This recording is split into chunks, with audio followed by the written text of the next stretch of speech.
Om Sarashiva Samarambham Shankaracharya Madhyamam Hasmaracharya Paryantam Vande Guru Paramparam. Om. Be seated, please.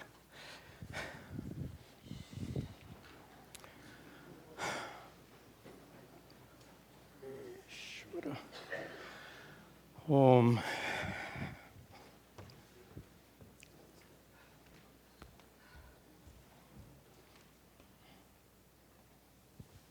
Good.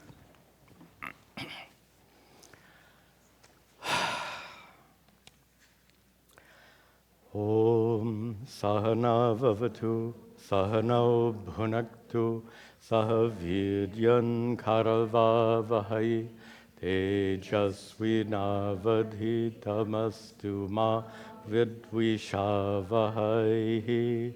Om Shanti Shanti Shanti. Om. Very nice. Welcome to you all, and Happy New Year to you all. And also, I should mention, many will be watching. Many of our regular students attend these classes online, and I welcome all of you and wish you also a very Happy New Year. This is a really nice way to begin our new year with this program. Our program today is, as we've done before, brief puja, followed by chanting, recitation of some Shanti mantras from the Vedas. And then after that, then I have a very, I think, very helpful and appropriate message for the new year to share with you. That'll be the final part of our program. Are you okay with all this? Okay. Any questions? Okay. For the audio recording, it will be message. Yes. Yeah. Okay. So with that, we can begin our program.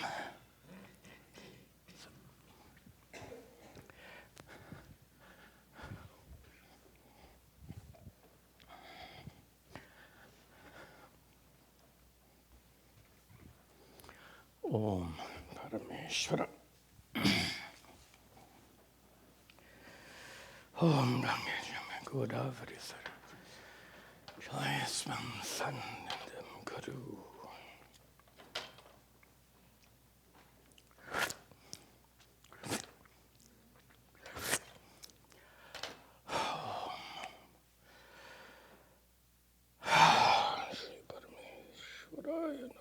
Om.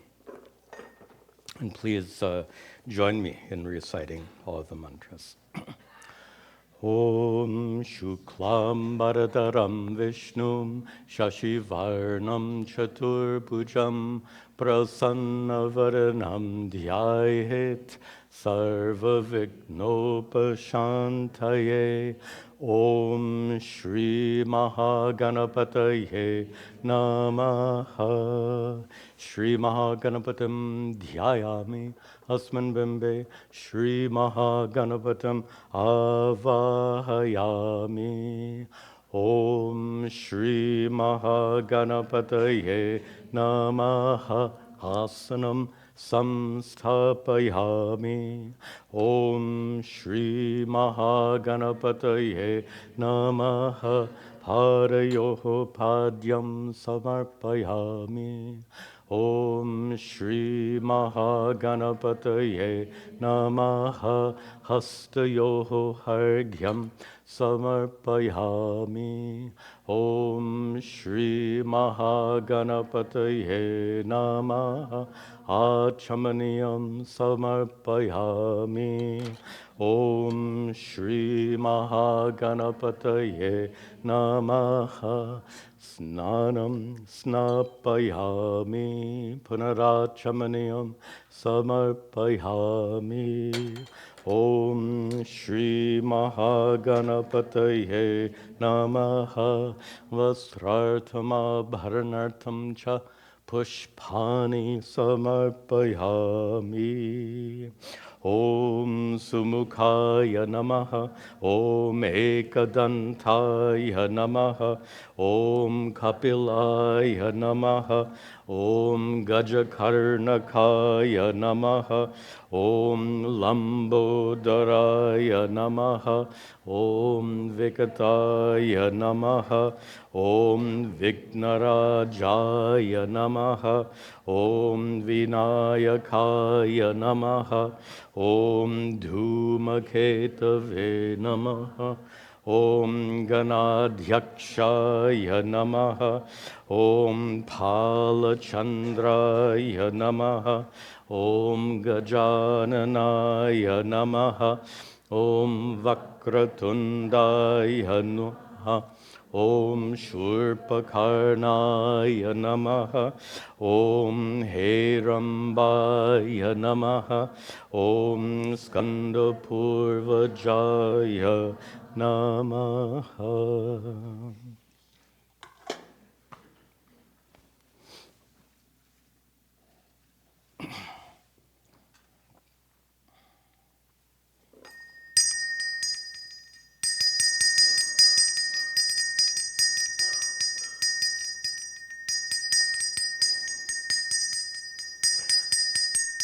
Om Shri Mahaganapataye Namaha. Drupam Hakrapayami.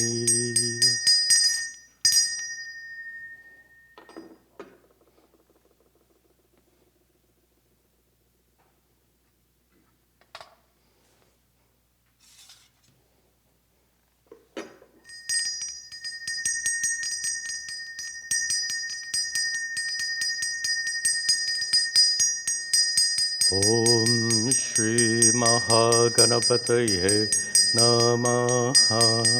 Deepam Sandarshayami.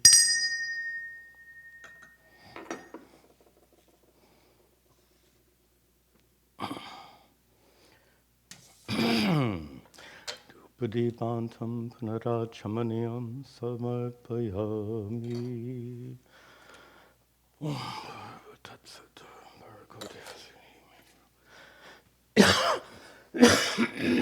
Excuse me. Om Pranaya So Om Panaya So Om Vyanaya So Om Udanaya Om Brahmane Swaha. Om Shri Mahaganapataye Namaha. Mahanaya Vedyam Navirayami. Punarachamanayam Samarpayami. Om Ekadantaya Vidmahe Vakratundaya Dhimahi. Tanno Dantif Prachodayat.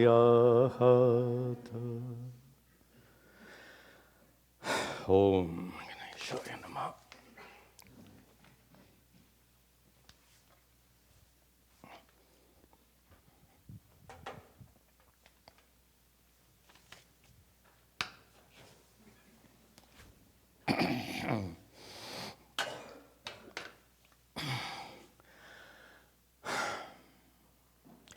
Om Ishvaro Gururatmeti Murti Bheda Vibhagine Vyomavat Vyapta Dehaya Dakshinamurtaye Namaha. Om Namo Bhagavate Dakshinamurtaye Mahyam Medham Prajnam Prayacha Swaha. Om Shri Dakshinamurtaye Namaha.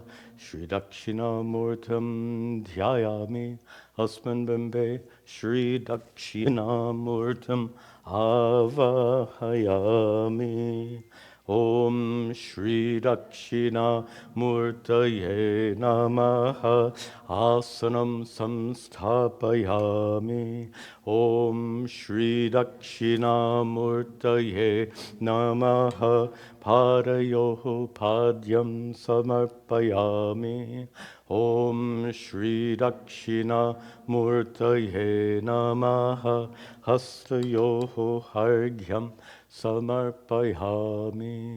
Om Shri Dakshinamurtaye Namaha Achamaniyam samarpayami.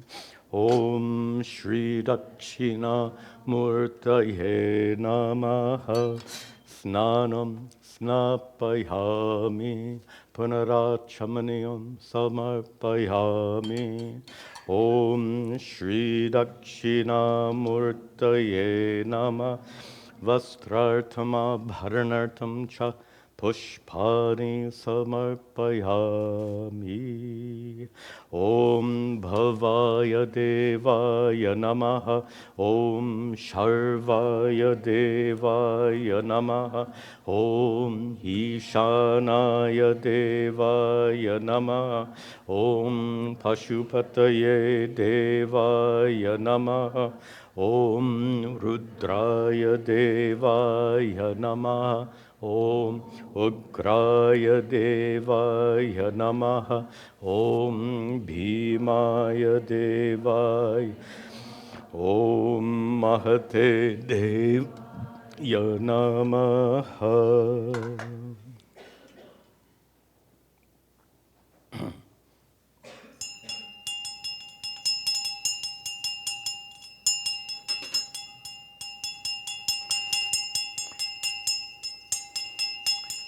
Om Shri Dakshinamurtaye Namaha. Dhupam Akrapayami.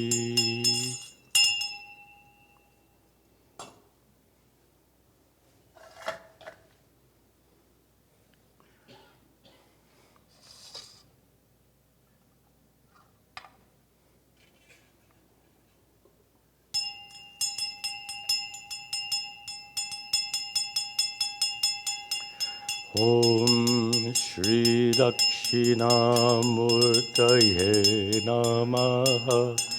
Deepam Sandarshayami.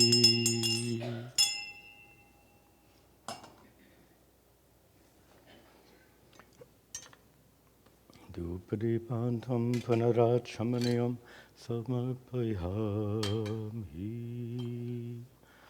Om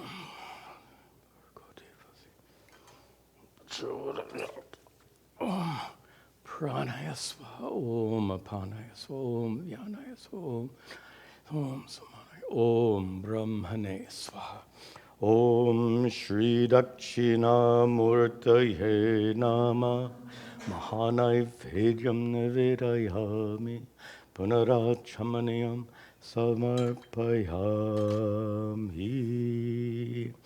Om Tat Purushaya Vidmahe Mahadevaya Dhimahi Tanno Rudra Prachodayat. Om.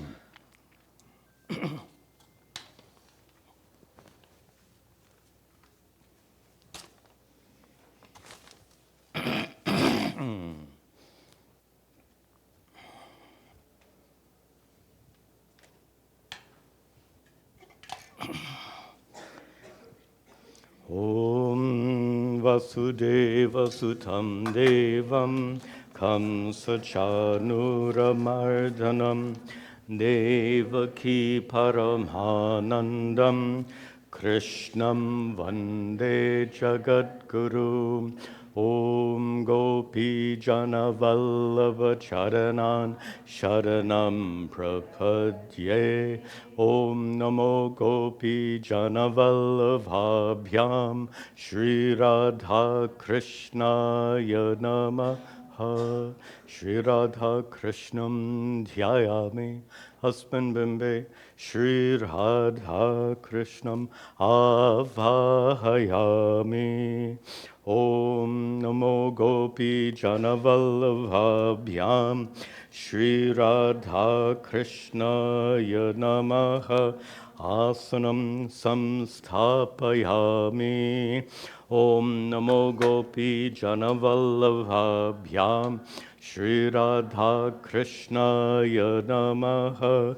Parayoho Padyam samarpayami. Om Namo Gopi Janavallabhabhyam Shri Radha Krishnaya Nam Hastayoho Arghyam Samarpayami. Om Namo Gopi Janavallabhabhyam Shri Radha Krishnaya Namaha Achamaniyam Samarpayami. Om Namo Gopi Janavallabhabhyam Shri Radha Krishnaya Namaha Snanam Snapayami Panarachamanayam Samarpayami. Om Namo Gopi Janavallabha Bhyam Shri Radha Krishna Yanamaha Vastrarthama Bharanartham Cha Pushpani Samarpayami. Om Keshavaya Namaha. Om Narayanaya Namaha. Om Madhavaya Namaha. Om Govindaya Namaha. Om Vishnave Namaha. Om Madhusudhanaya Namaha. Om Vikramaya Namaha. Om Aya Namaha. Om Sridharaya Namaha. Om Hrishikeshaya Namaha. Om Padmanabhaya Namaha. Om Damodaraya Namaha.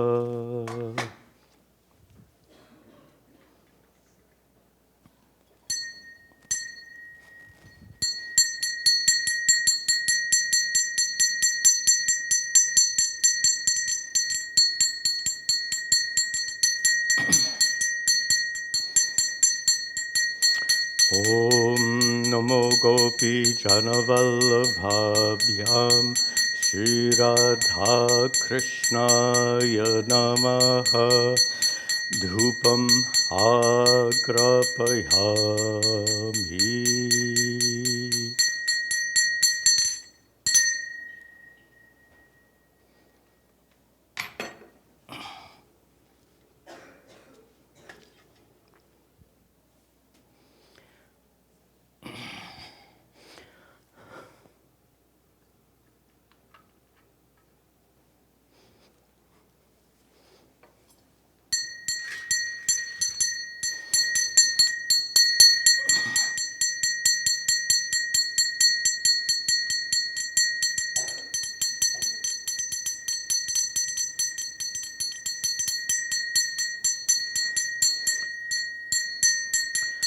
Om Namo Gopi Janavallabhabhyam Shri Radha Krishnaya Namaha Deepam Sandarshayami.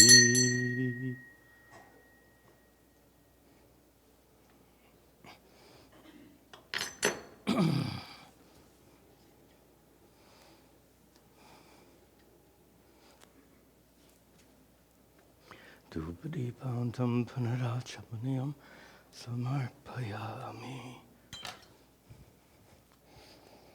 Om Siddhi Dhyanam Prachodayat. Om Pranaya Swaha. Om Apanaya Swaha. Om Swaha. Om Danaya Swaha. Om Samanaya Swaha. Om Brahmane Swaha.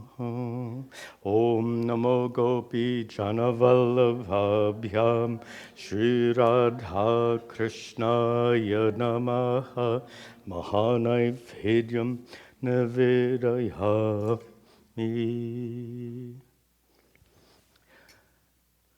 Punarachamaniyam Samarpayami.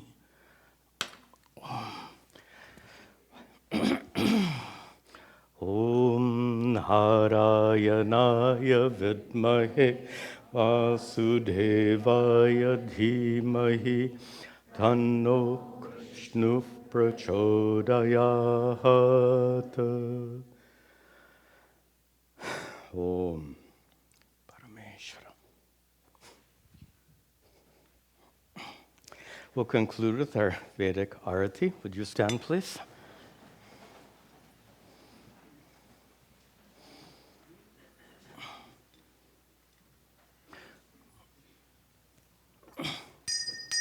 Om Rajari Rajaya Prasahya Sahine Namo Vayam Vaihi Shravanaya Kurmahe Same Kamhan Kama Kamaya Mahyam Kameshvaro Vaihi Shravano Dadatu Kuberaya Vaishravanaya Maharajaya Namaha.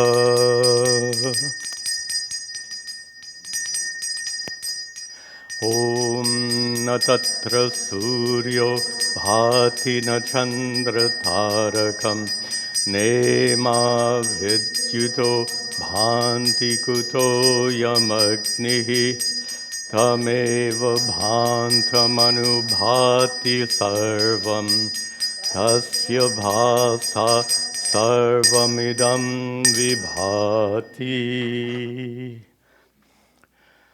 Om Ganeshaya Namaha. Om Dakshinamurtaye Namaha. Om Shri Radha Krishnaya Namaha. Om Loka Samasta Sukhino Bhavantu. Om, Om, Om. Please be seated.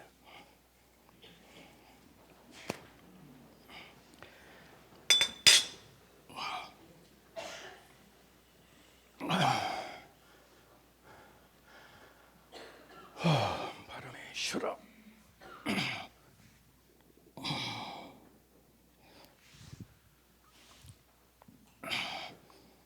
Very good.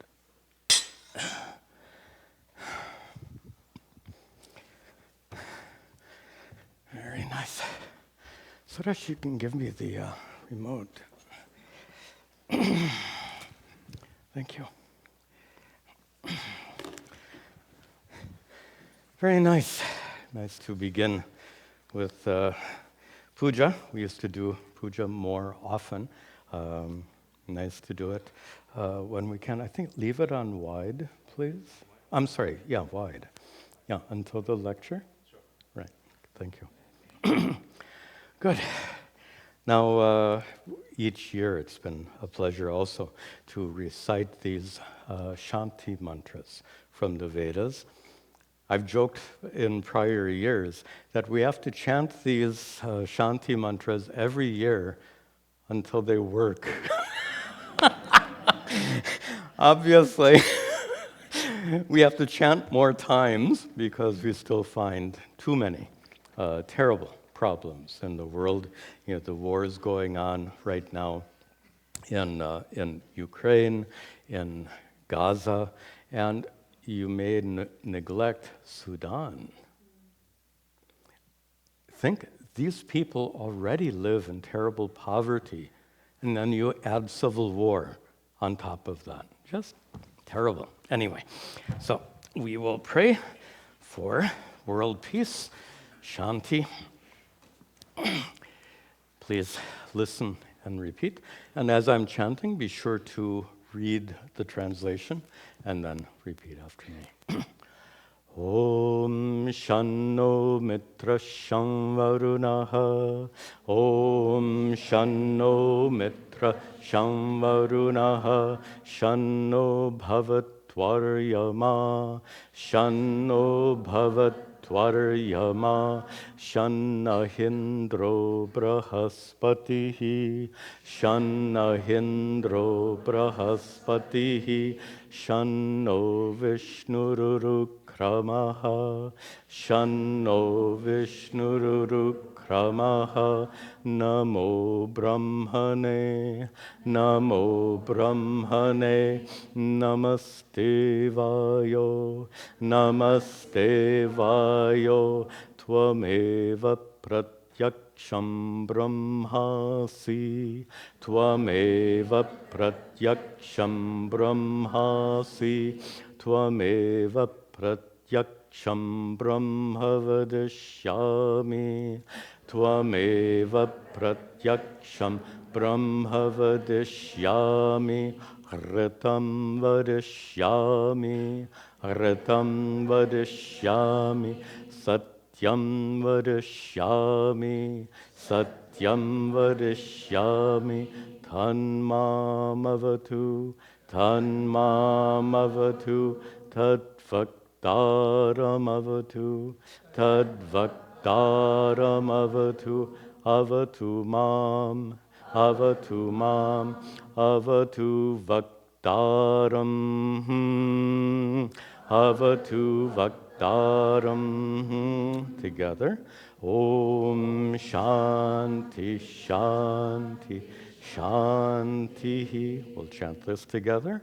Om Sahana Vavatu Sahano Bhunaktu Sahaviryan Karavavahai Tejasvinavadhitamastu ma vidvishavahai. Om Shanti Shanti Shanti.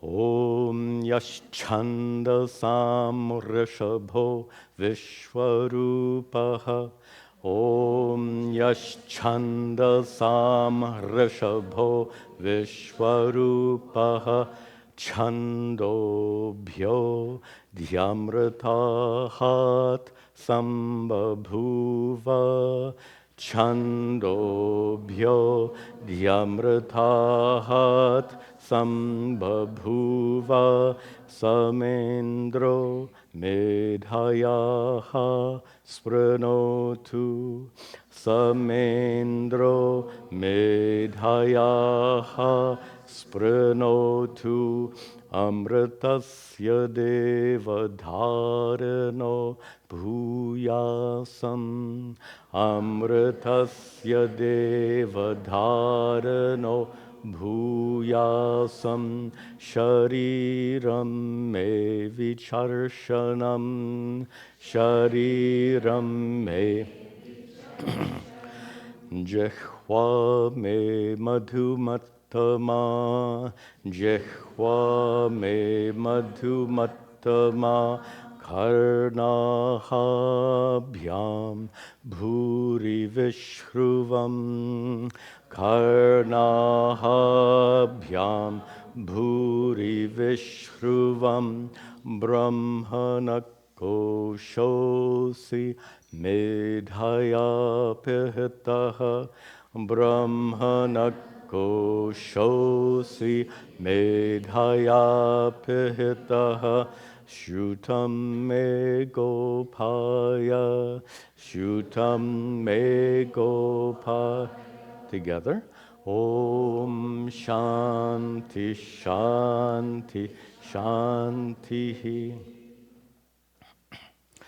Om Hapyayantu Mamangani Om Hapyayantu Mamangani Vak Pranashchakshushrotram Vak Pranashchakshushrotram Atho balamindriyani cha sarvani Atho balamindriyani cha sarvani Sarvam Brahmopanishadam Sarvam Brahmopanishadam Maham Brahma Nirakuryam, Maham Brahma Nirakuryam, Mama Brahma Nirakarota, Mama Brahma Nirakarot, Anirakaranam Astvanirakaranam me hastu, Anirakaranam Astvanirakaranam me hastu, Tadatmani nirate, Tadatmani nirate, Ya Upanishatsu dharmas, Ya Upanishatsu dharmas, Te mayi santu, te mayi santu, te mayi santu, te mayi santu. Om Shanti Shanti Shanti.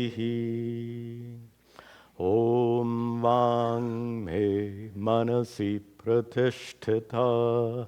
Om Vang Me Manasi Pratishtita. Mano Me Vachi Pratishtitam.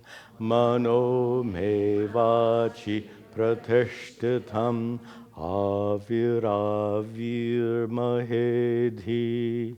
Avir Mahedi, Vedasya Mahanihi Staha, Vedasya Mahanihi Staha, Shutam Me Ma Prahasihi, Shutam Me Ma Prahasihi, Anenadhitena, Anenadhitena, Ahoratran Sandadhami, Ahoratran Sandadhami, Ratam Vadishyami, Ratam Vadishyami, Satyam vadishyami, Satyam vadishyami, Tanmamavatu, Tanmamavatu, Tadvaktaramavatu, Tadvaktaramavatu, Avatu mam, Avatu mam, Avatu Vaktaram, Avatu Vaktaram, Avatu Vaktaram, Avatu Vaktaram. Om Shanti Shanti Shanti. Om Bhadram no apivataya manaha. Om Bhadram no apivataya manaha. Om Shanti Shanti Shanti.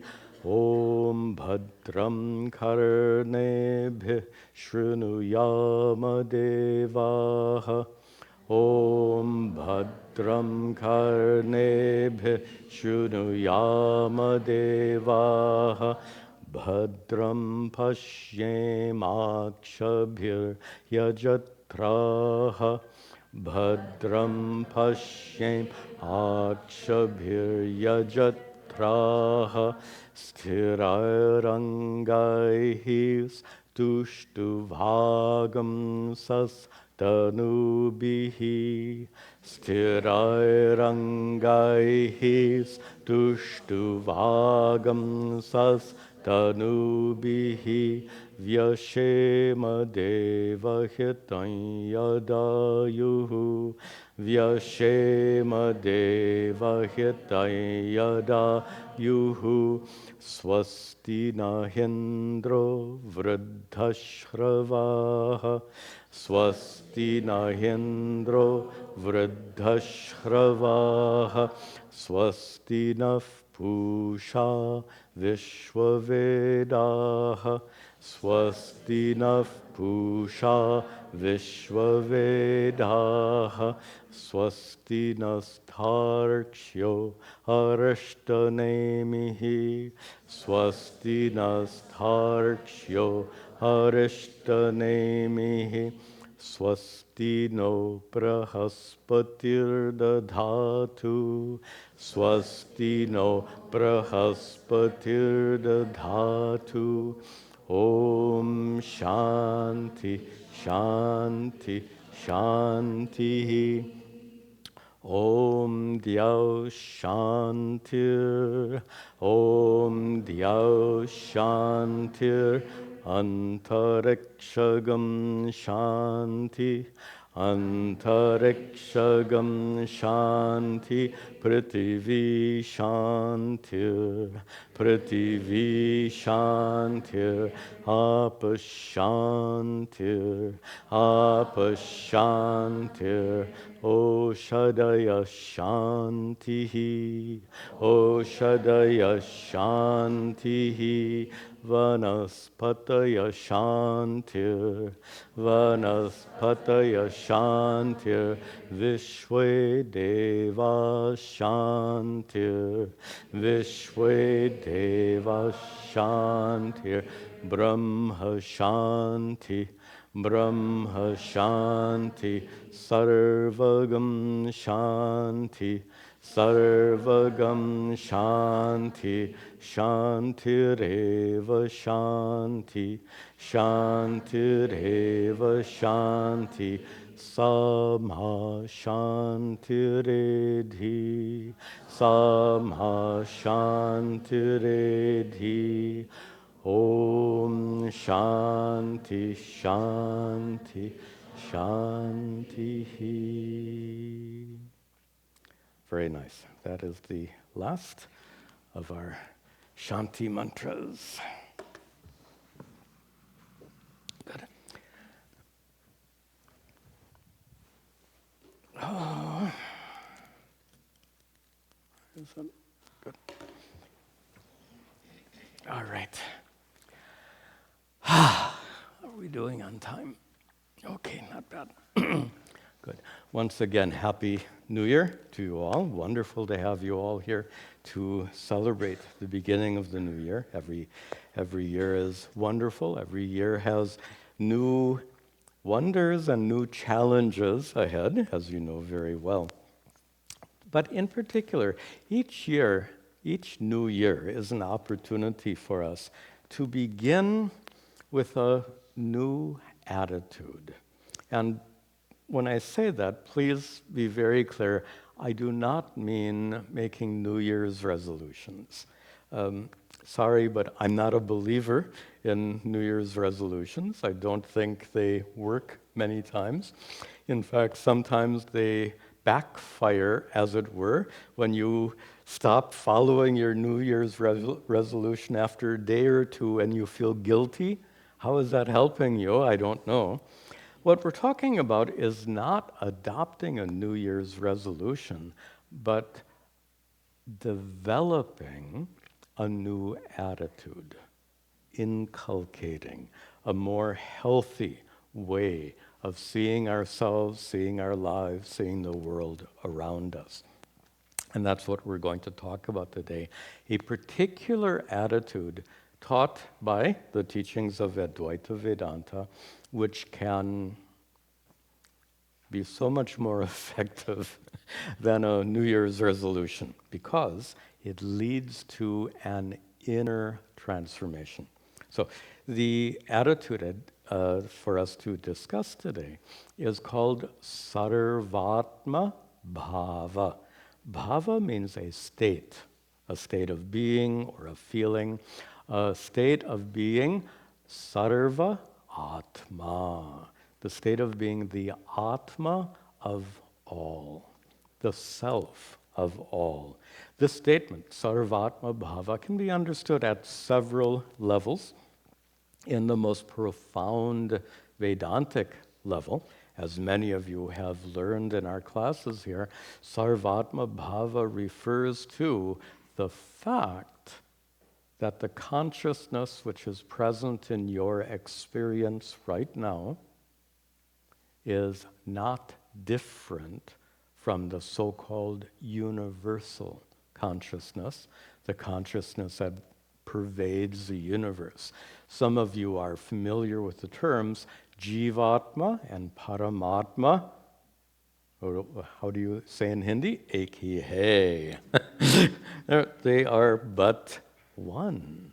We make this artificial division, but it is indeed an artificial division born of ignorance, and we have the teachings of the ancient rishis in the form of Advaita Vedanta to lead us to that discovery. And let me emphasize the fact that it's a personal discovery. It's not a matter of belief. This is one point that really sets Advaita Vedanta separate from so many other traditions. This is not something for you. If you believe, I am supreme consciousness, I am supreme consciousness, and then your spouse looks at you funny, and you get angry or hurt or upset. What happens to supreme consciousness? Oh yeah. So my point is that it's not a matter, belief is not enough. Belief is a wonderful starting point, but it's not enough. What we're after in following the teachings of Vedanta is not a belief, but rather a shift of understanding. A shift of understanding that leads to a kind of inner transformation. And inner transformation, as I said, in terms of how we see ourselves in the context of this world. We generally see ourselves as, what is it? Me versus them. This is a huge problem. Me versus. Versus means there's some conflict, some contrast, some separation. Me versus them. I think I'm jumping ahead here. I am. Okay. And we're going to pick that up in just a moment. So I said at a profound Vedantic level, Sarvatma Bhava means this recognition of the oneness of the consciousness, which is your essential nature, Atma. At a more general level, at a common understanding in the Hindu tradition, is that the inner divinity that dwells within us all is the same. It's the same God that dwells in us all, the same Krishna, the same Vishnu, the same Devi, whatever aspect of Ishvara you want to consider. It is the same divinity that dwells within us all. None of you would ever believe for a moment that Lord Shiva dwells inside the Shaiva and not anything else. Vishnu was kicked out. So, on the other hand, in the Vaishnava, Lord Vishnu or Krishna dwells there, having kicked out Lord Shiva. None of you would come to that conclusion. My point being, it is one and the same divinity that dwells within us all. That is an expression of Sarvatma Bhava. This is our topic for today. One and the same divinity that dwells within us all. That's really a restatement of the profound Vedantic truth we began with. There's one more way of understanding that Sarvatma Bhava. In many places, the word Atma simply means self, but it has different references. So it can actually refer to your body. It often refers to your mind. Let us use it today to describe one's heart. One's heart can also be called Atma. When I say heart, I mean not the physical organ, but the seat of emotions, your emotional self. Sarvatma bhava means a feeling that your heart is sarva, all. The feeling that your heart is vast. The feeling that your heart is limitless. Sarvatma bhava can be understood in that way as well.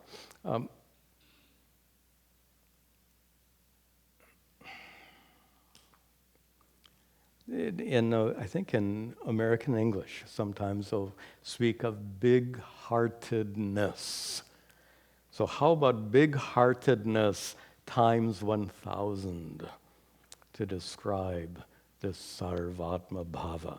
Because big-heartedness by times 1,000 is still times 1,000. How about times infinity for the mathematically inclined? That is sarvatma bhava.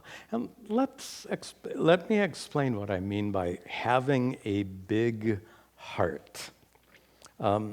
We start off in life with small hearts. What I mean to say by that is a child, like a 2-year-old, what does the 2-year-old love? It's an interesting question. Don't say that the 2-year-old loves mother and father. 2-year-olds are not old enough to understand what is love. It's not love. They need mother and father when they're 2 years old. Don't mistake that need for love.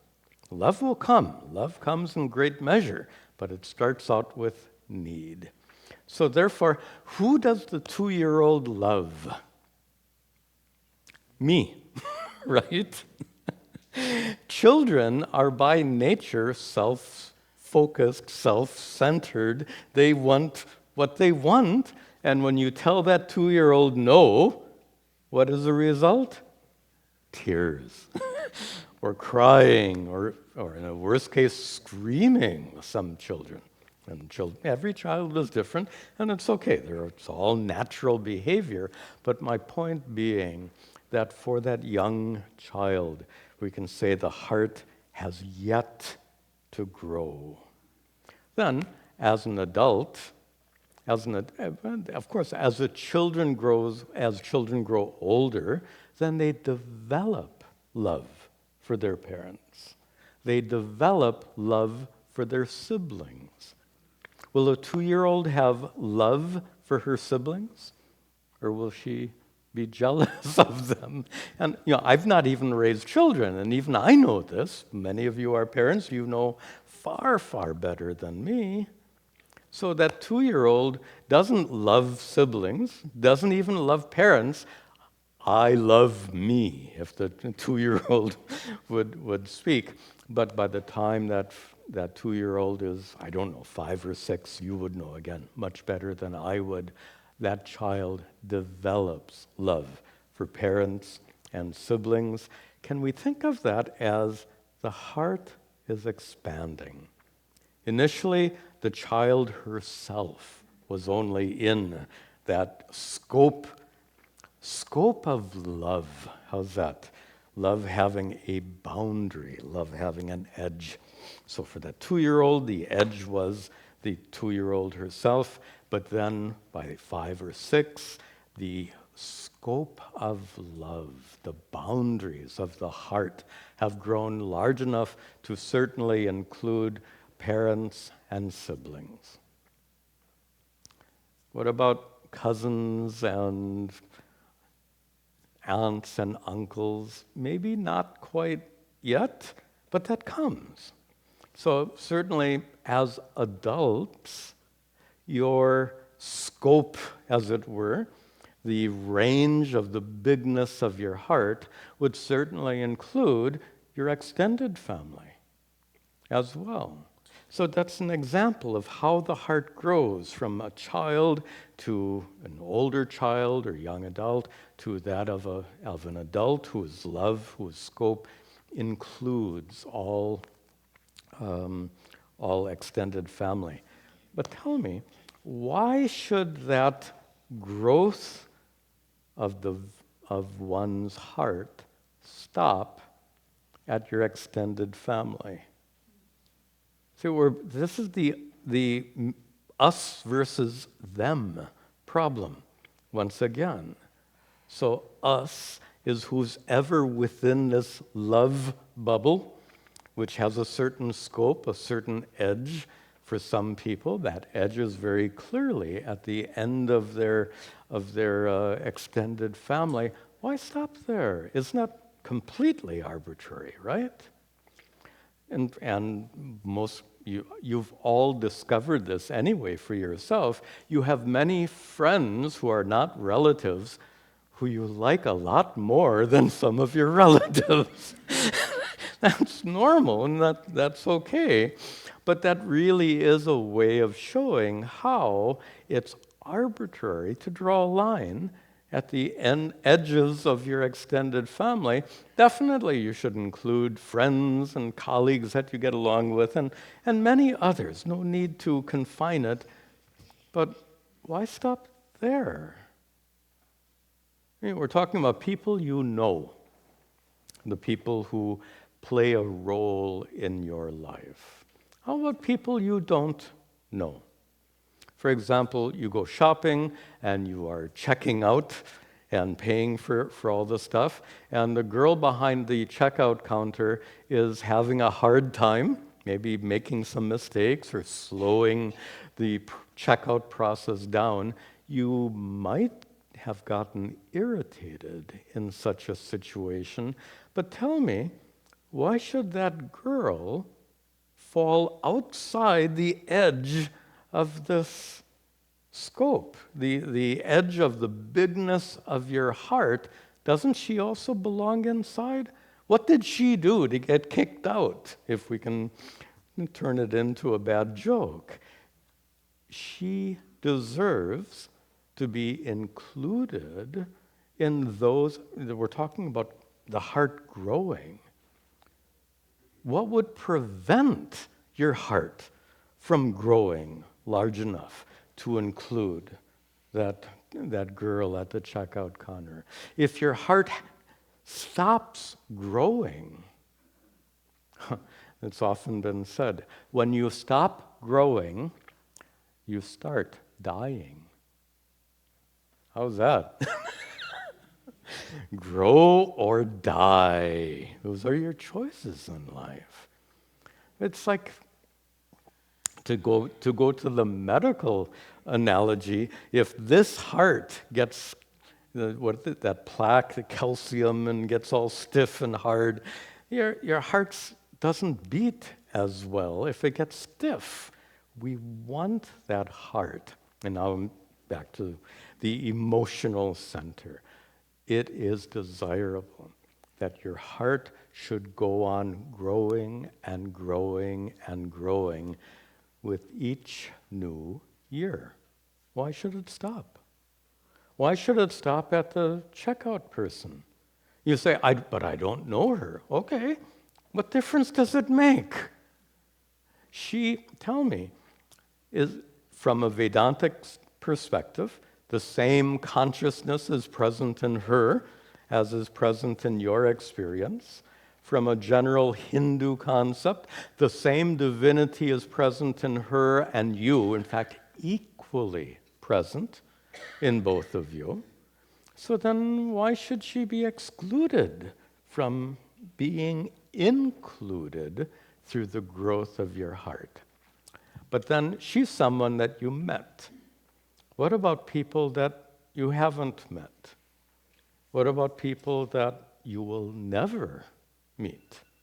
How about those children who are getting bombed in Gaza, in Ukraine, in Sudan? You'll never meet those children, but why should they be excluded from this process of growth? They are equally manifestations of the one divinity, which means they are Maybe not in your eyes, but in Ishvara's eyes, they are as special and important as you are and your family is. To Ishvara, everyone is the same. Everyone is one family. You've heard Vasudhaiva Kutumbakam. This entire world is one family. Most people don't think that at all. This is Ishvara's perspective. Ishvara is the one who has the vastest heart, the one for whom everyone is part of the one and same family. So that is the goal or limit, to have one's heart so big that it includes everyone without exception, including people you've never met, including people you don't know and never will meet, and very importantly, including people you don't like. Tell me, you say, but Swamiji, I don't like this person because of this, that, and that. Okay. This, that, and that. Are these normal human traits, or are they somehow otherworldly? They're somehow extraordinary. Normal people have problems. Normal people get angry. Normal people can hurt you. That doesn't make them any less divine. Perhaps it makes them more human. I agree to that. But it doesn't make them less divine if they hurt you. Yeah. So therefore, why exclude them? They too equally divine. They too are part of the one family that Ishvara sees. Ishvara is not a very good example. A little hard to relate. Oh, if I say, oh, you should be like Ishvara, what does that mean, be like God? Let's use a more concrete example. And for me, the best example is my own guru, Puja Swami Dayananda. I have never in my life met a person with a bigger heart. I lived with him as a student for 3 years. I served as a manager of his ashram for several more years. I've spent lots of time with him personally and closely. And I can tell you that his heart was so big, you came and asked him for something, he would just give it. Do you know, if you asked him for money, he would give you money. If you asked him for advice, he'd give you advice. If you'd ask him for comfort, he would give you comfort. Whatever you wanted, whatever you needed, he was ready to give it. Why? The heart was so big. And when I say big without limit, here's a good example. How many Swamis, big Swamis, and he was in his time, he was a big Swami, he answered his own phone. I don't know, think about that just for a moment. Can you imagine calling President Biden? Do you think he's going to pick up the phone? You get my point. And he picked up the phone because there's often this problem, back to us and them, with a big Swami. It's the inner circle and everyone else. Not for him. For him, he was rare. And I think usually it happens, often. I won't say usually. Often it happens. There's an inner circle and then there's everyone else. He had no such division.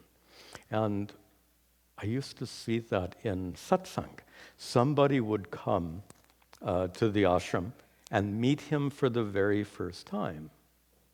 He'd give that person all his attention if the person wanted it. He wouldn't focus only on those inner circle people. He was ready to give fully.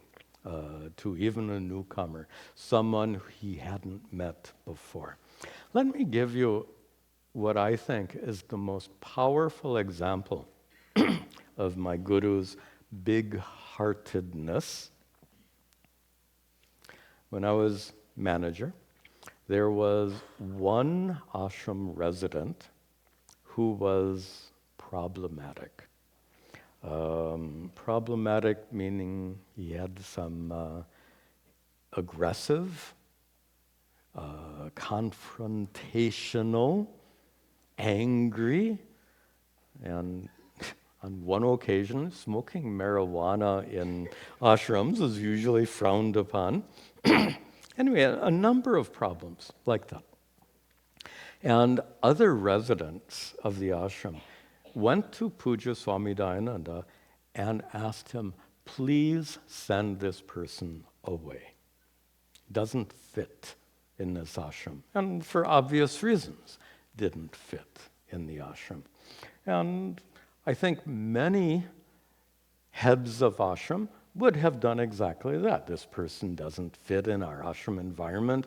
This person is making life difficult for other ashram residents, so therefore let this person go. Be very surprised. Puja Swamiji refused to send him away. Why? He said, an ashram, and here's the message, and this is really the message for us all, not just for his students at that time, but the message for us all is this. Being in an ashram, as you are right now, we're in an ashram, being in an ashram is an opportunity. Sorry. Being in an ashram is an opportunity for sadhana, for spiritual practice. And one of many spiritual practices is to cultivate a value called titiksha, accommodation. So, what Puja Swamiji taught us is this is a good opportunity for you to learn to be more accommodative, even of this difficult person. And he taught us how to. He didn't just tell us, you should be more accommodating. He taught us to be more accommodating. That really is so typical of him. He was the least directive person you'll ever meet. He didn't tell you, you should do this, you shouldn't do that. And many, sometimes people are like that. He wasn't like that at all. Because he knew that if he, this is a general principle in life. Same for children. When you tell children, don't do that, as soon as you're gone, at least that's how it was for me when I was a child. Absolutely. So instead of telling you, parents, you've already learned this long ago. Instead of telling your children, don't do that, of course, when they're very young, that's appropriate. But when they get a little older, you learn that instead of telling them, you teach them. You teach them the consequences of doing the wrong thing. You teach them the benefits of doing the right thing.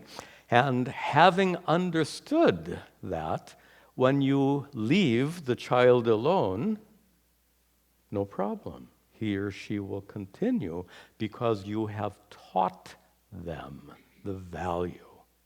And that's what Puja Swamiji did with us. He taught us the value of accommodation.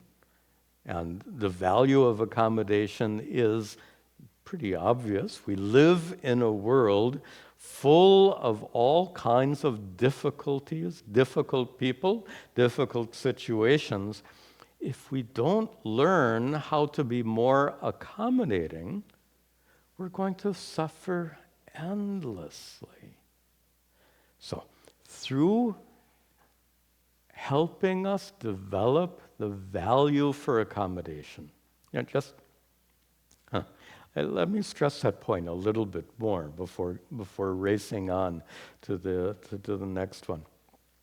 Suppose there's a person you don't like, and you're not going to put up with that nonsense. You're not going to put up with that person who cares, blah blah blah, and you put up a mental wall between you, emotional wall we should call it, between you and that person. You don't want to have anything to do with them.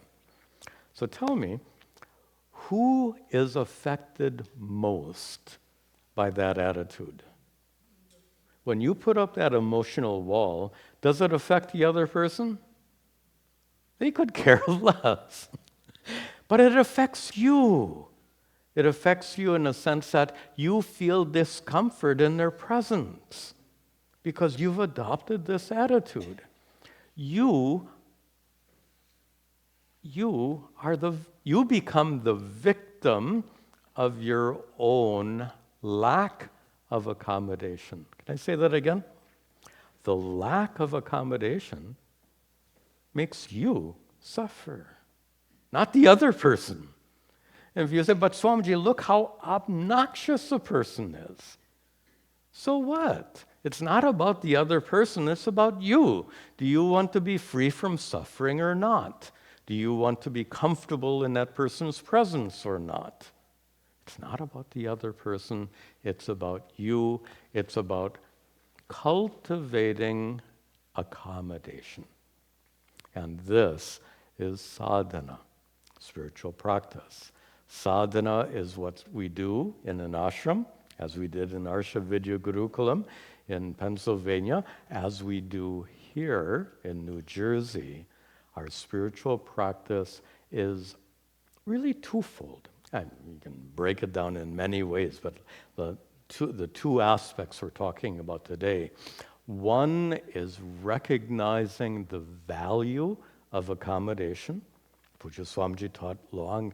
By the way, he taught a lot about the value of values. And if you haven't read his book by that name, you should. Value of Values. Brilliant piece of teaching. Anyway, that's what we're talking about. When you discover that being more accommodating is for your sake. We say we accommodate the other person. You're not accommodating. Yeah, in a manner of speaking, yes, you are accommodating the other person, but who is benefited by that accommodation? You much more so than the person you're accommodating. So that's what we did in the Salisbury ashram with that difficult ashram resident. We learned how to accommodate. And then after several years, he left of his own accord. He was not asked to leave, and that was, I think, a really important opportunity for all of us, our disciples of Puja Swamiji, to learn that important lesson about accommodation. So that is at one level. That's at a we'll call it more of an emotional level, at the level of emotional growth. But there's another level, and you're saying what else we need to stick in here. All right, okay.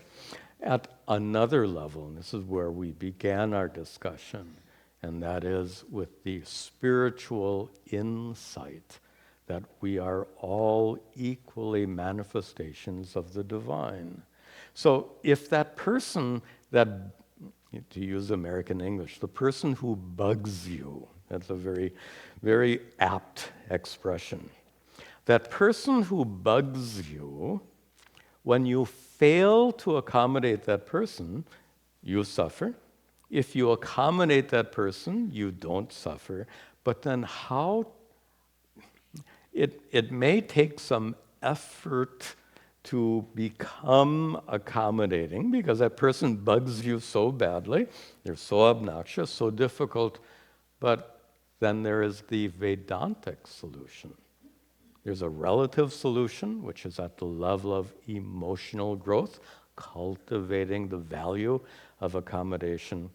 But the ultimate solution to this problem and the ultimate sadhana is the teachings of Vedanta that lead you to understand that the person who's bugging you is a form of Ishvara. Right? Well, what a way of understanding. Ishvara is bugging you in the form of that obnoxious person. You understand that from a Hindu standpoint, everything that exists is a form of Ishvara.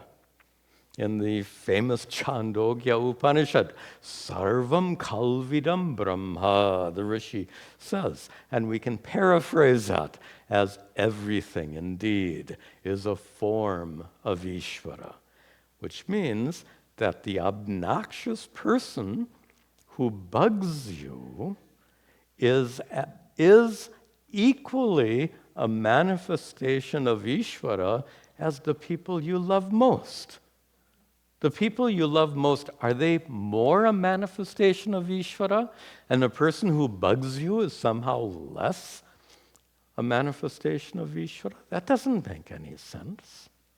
So, I've never suggested that, but it sounds interesting. Ishvara is bugging you. But you get the essence of that message. It sounds silly, I admit. But what a message that underlies that silly statement. Ishvara is bugging you in so many ways. When you get a headache, the headache is, we'll turn it even further, Ishvara Prasad. We call this prasada buddhi, an attitude of prasad. Prasad means whatever we receive from a sanctified altar. So usually food distributed after a puja is called prasad. And the prasad here means a gift from Ishvara. So if everything comes from Ishvara, then everything is Ishvara prasad. Headache is Ishvara prasad. Backache, Ishvara prasad. The girl at the checkout counter who's making mistakes and holding you up and you're getting late, Ishvara prasad. The person who bugs you endlessly, Ishvara prasad. And please note that from my teacher's point of view, prasad here can be taken very literally. He took that difficult ashram resident as an opportunity for our sadhana. So, what is the implication? The person who bugs you is someone who can help you a lot. It's the person who bugs you is the one who can help you develop this value of accommodation. Imagine, this never happens, but imagine someone who grows up in such an environment where everything is just perfect, all the problems are gone, there's nothing that makes this person sad. You take that person who's lived such an idealistic lifetime and put him or her in the middle of a normal life, everything will bug them because they haven't had a chance to develop this value of accommodation. So accommodation is developed when you see the value of accommodation, and accommodation is especially developed through the teachings of Advaita Vedanta, which can truly lead you to personally discover that the divinity that dwells within you dwells within every person equally. And with that discovery, with that realization, your relationship with others gets transformed. Let me just, we'll starting to wrap up now, but some good examples. Examples of accommodation. Some of you are politically liberal, some of you are politically conservative. You've noticed, of course, that those who are politically liberal are not very accommodating of those who are conservative, and vice versa. That's the divisiveness we see in politics in this country today. So if you're liberal or conservative, that's not the issue. And if the other person has a different perspective than you have, what do you lose in accommodating them? So they have a different perspective. So what? They share the same divinity that you possess. Or alternatively, by failing to accommodate them, you, look at this, by failing to accommodate those that you don't agree with politically, by failing to accommodate them, you empower them to bug you, right? That you actually turn them into enemies who threaten you, enemies who can make you feel, I don't know, feel bad in some way. Why not what do you lose? They have a different political view than you do. What do you have to lose in just accommodating them? So they start talking about their political views. Yep, okay. So if you argue with them, so if you resist, you don't want to accommodate them. In fact, you want to put them in their place. And you turn it into a big thing. What do you call it? Tamasha. You create a big scene out of that. What does that accomplish? Contrary-wise, what do you lose? By just accepting that is their perspective. Or you can use my guru strategy.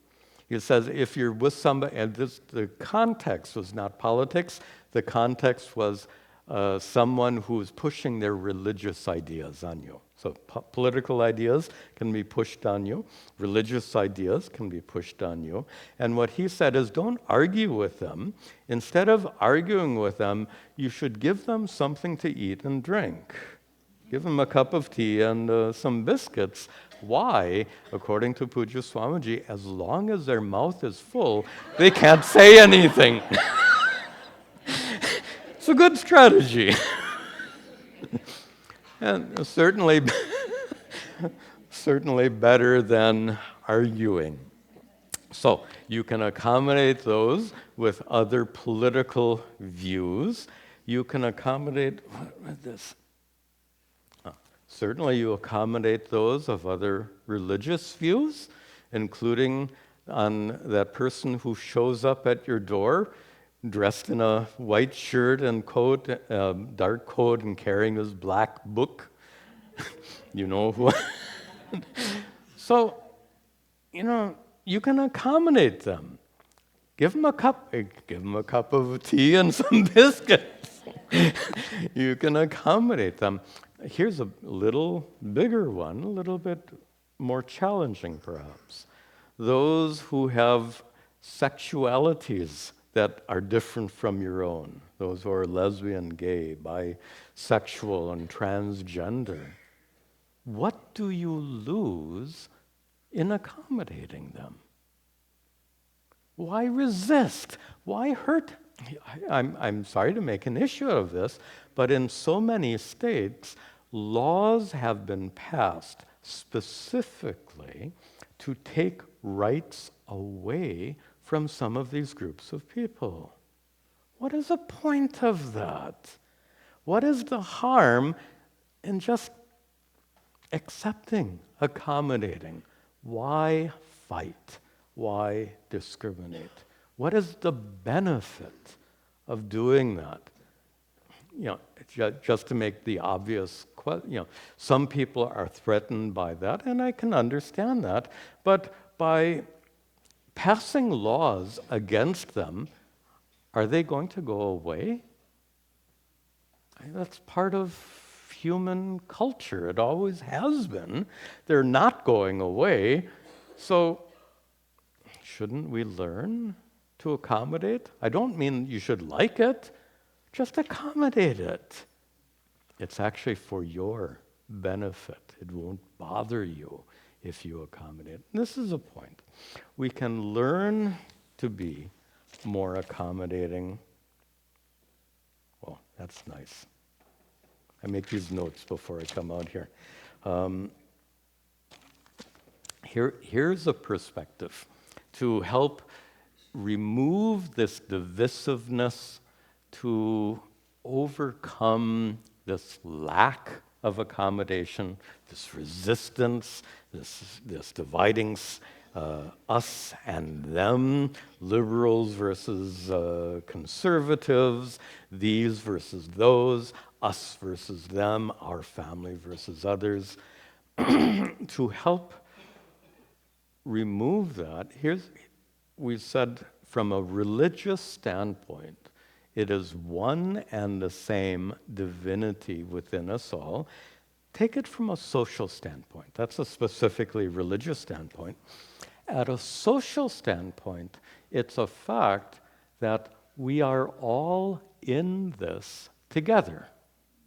Is it not true? Do you have any choice? It's like if you're traveling on a bus or an airplane, do you have any choice over who's on that bus or airplane with you? You get no choice. So here, we have taken birth on this planet at this point in time, and there are plenty of people around that you may not like, but the fact is, you don't have any choice. We are in this together. And if we're in this together, wouldn't it make sense to be more cooperative? Common sense. We're all in this together. From a social standpoint, it makes sense to be more cooperative, to be more accommodating. From a religious standpoint, we are all manifestations of the same Ishvara, including the person who bugs you, form of Ishvara.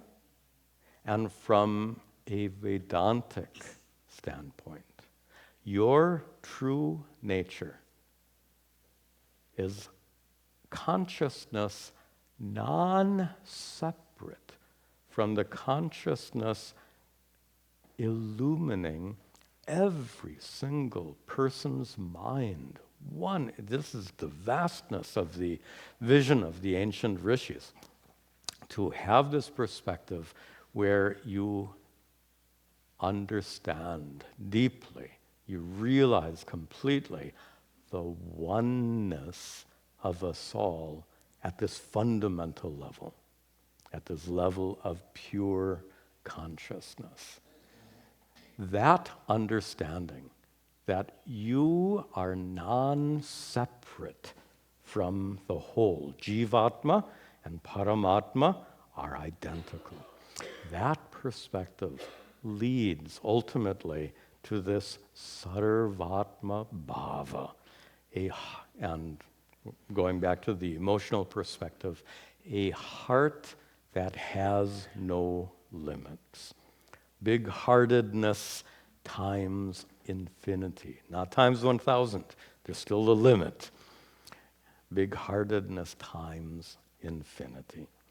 And it's my hope and prayer that in the coming year, our sadhana for us all can lead us at one level to become more accommodating for all of the reasons that we've just discussed, and at a spiritual level to come closer and closer to that ultimate recognition that we are all that same one Paramatma, that same one consciousness, and therefore there's no basis whatsoever for any kind of divisiveness, any kind of conflict, any kind of us versus them. So let us pray for that, for us all and for everyone in the world for the new year. Good. Now, before we conclude, I have some important announcements to share with you. First of all, I don't get an opportunity to do this often. I want to thank you for your generous financial support.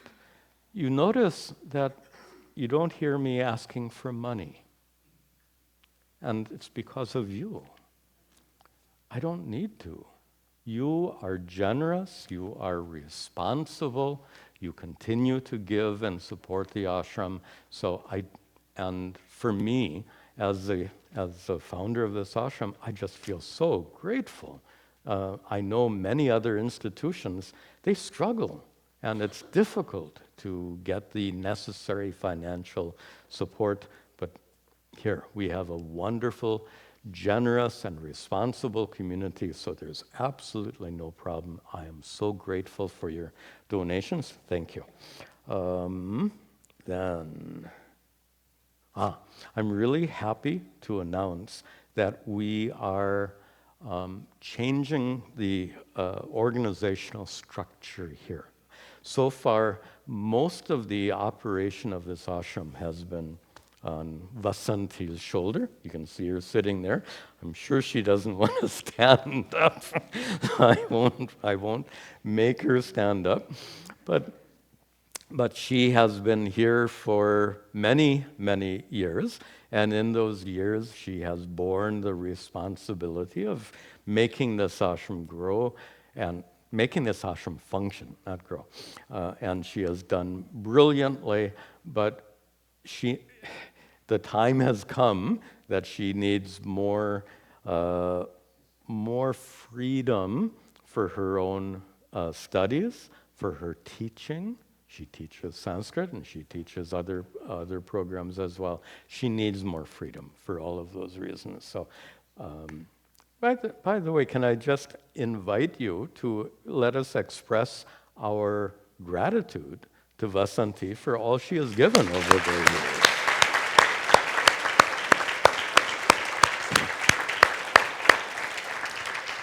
And she certainly deserves that gratitude. Anyway, to relieve her of this excess of responsibility, we now have 3 co-managers, and I would like to introduce them to you. And these 3 co-managers do have to stand up.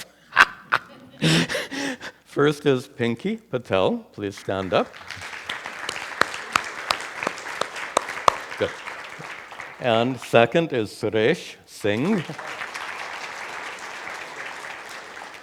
And third is Jim Parmeter. So these 3 students are very dedicated and very capable. So whenever you come here, you notice that everything looks nice, well organized, maintained. It's because of the dedication of volunteers like our 3 co-managers. So with their help and the rest of you also, so they can't do everything on their own, so they will invite all of you to help where it's needed and appropriate. And in this way, we continue to operate our ashram. And I'm happy to say we continue without any paid staff. And I think that's wonderful, helps us keep our expenses down. So many, many thanks to our co-managers, many, many thanks to Vasanti for everything she's given over the years, and many thanks to all of you who volunteer for various projects here. Last announcement is a schedule change. So on Sundays, we've been having our Vedanta class, Shankara's Upadesha Sahasri, at 10 o'clock on Sunday mornings. followed at 11 o'clock by satsang, question answer. Some time ago, we started doing that satsang as a live stream because there are so many students all over the world, really, who attend these classes and weren't able to participate in satsang. So to better meet the needs of all of our online students, we started live streaming the satsang, which created a problem. To have the Upadesha Sahasri at 10, followed by this live satsang at 11, it's more than I can manage. So we need to change the schedule.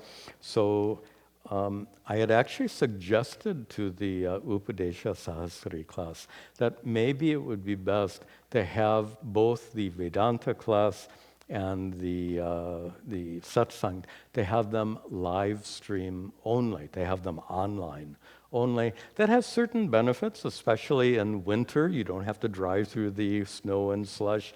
You can sit at home and in your comfortable chair, and you see everything on the TV. And I think almost all of you would have internet-connected TVs.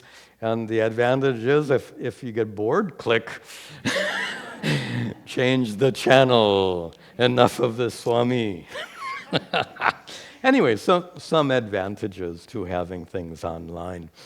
But amongst the students who attend the Sanskrit, the Vedanta class and the satsang, there were some who were quite disappointed. And if I were a student, I would also be quite disappointed. So we have a new schedule, which hopefully will accommodate everyone. We'll try it. And we will have satsang at 10 o'clock in the morning. And the satsang will be an in-person satsang at 10 o'clock. And it will be held in the old hall. Instead of this hall, we'll have it in the old hall.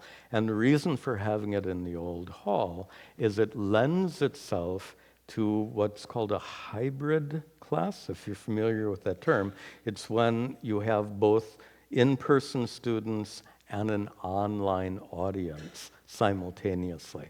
This doesn't support it very well here. I've spent actually quite a bit of time getting the old hall ready, prepared.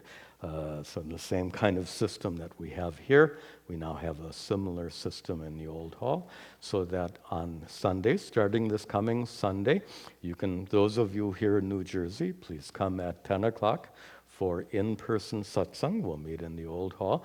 And for those of you attending all these classes online, you will be able, like before, to participate in the live stream.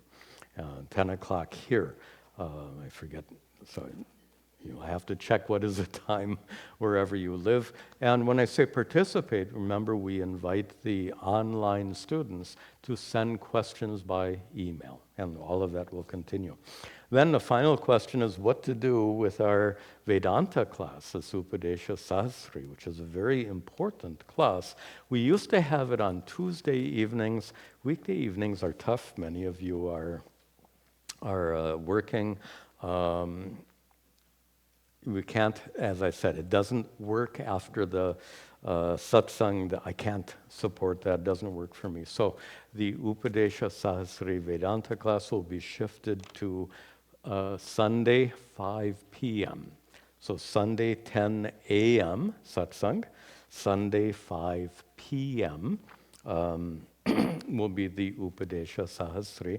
Also, we're going to include a brief Q&A session immediately after the Vedanta class, so 5 to 6 p.m. plus a few minutes for any questions with regard to that class. Those classes will continue to be published online. I don't think we'll do them live, but they'll be continued to be published for our online students to watch. So I hope we'll try this and see how it works for a while. I think it's a good plan. I hope you can come and join us here on Sundays. And by the way, if you can't come, you say, oh, I can't come at 10 o'clock and 5 o'clock. That's why everything's online. So you can come for one or the other, and then whatever you miss out on, it's all available online. So there's no pressure, there's no problem. Okay, this is a good time to conclude our program. Thank you all for coming, for being part of our ashram, part of our community. I wish you all the best for the coming new year. For you, for your families and friends and extended family, I pray that good health and what just to make a small observation, I won't pray for your prosperity. I know that's a very common a very common thing to wish. I wish you a happy and prosperous new year. That sounds to me, that sounds too financial, and that's not quite our orientation. On the other hand, I would certainly pray that it's a year of growth for you, a year of emotional growth, as we discussed, better developing this value of accommodation. So I pray that you grow by becoming more accommodating in the coming year. I also pray that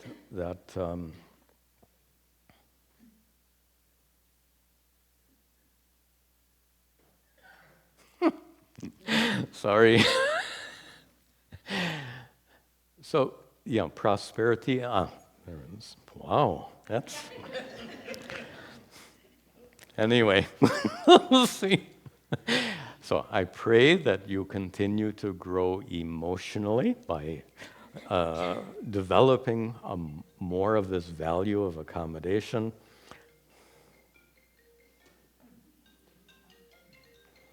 We can accommodate that, no problem. I also pray that you grow spiritually, that you continue your sadhana, and I'm hoping that you have some practice of meditation that you continue at your homes. If not, I really hope that you would begin such a practice, some daily sadhana, some daily practice, in addition to attending programs here or elsewhere.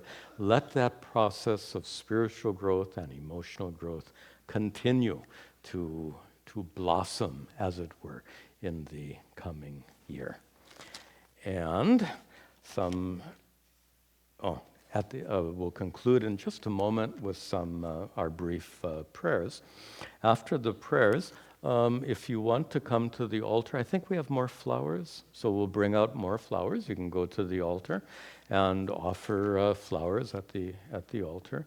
If you want to exchange New Year greetings, I'll sit out here as long as people want, and we can exchange New Year greetings. And then as you're leaving the hall at the end, please be sure to take some prasad from the volunteers. Will hand it out to you. So please take the prasad home and enjoy that. Good. Thank you once again for joining us today. Many blessings to you all for a wonderful new year. We'll conclude with our closing prayers. Om Sarve Bhavantu Sukhinaha Sarve Santu Niramayaha Sarve Bhadrani Pashyantu Ma Kaschid Dukkha Bhag Bhavet Asato Ma Sadgamaya Tamaso Ma Jyotirgamaya Mrityorma Amritangamaya. Om Shanti Shanti Shanti. Om Tat Sat.